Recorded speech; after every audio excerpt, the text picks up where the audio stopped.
At good news muna po tayo, isang centenarian sa bayan po ng Manawag.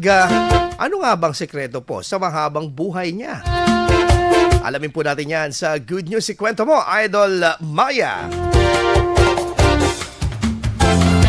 Ayon sa pag-aaral, ang human life expectancy ay umaabot ng edad 76 para sa mga babae at 70 years old naman para sa mga kalalakihan.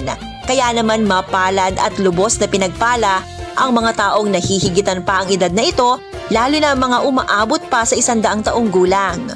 Dito sa bansa, bilang pagkilala sa mga centenarian ay nabibigyan ng cash gift na nagkakahalaga ng 100,000 pesos ang mga edad 100 at higit pa sa bisa ng Republic Act 10868 o ang Centenarian Act of 2016.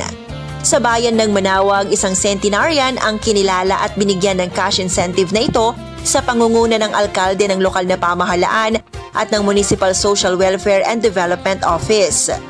Laking pasasalamat ng centenarian na si Nanay Aurora Soriano, tubong poblasyon Manawag, nang matanggap na nito ang kanyang cash incentive sa pagdiriwang niya ng kanyang 100 kaarawan. Subalit nang tanungin umano siya ng alkalde kung ano ang sikreto nito sa pagkakaroon ng mahabang buhay, ang tanging tugon ni Nanay ay secret.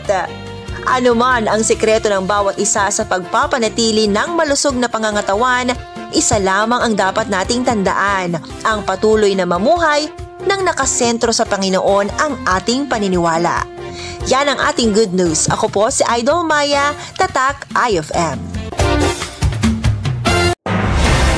IFM News. IFM News. IFM News.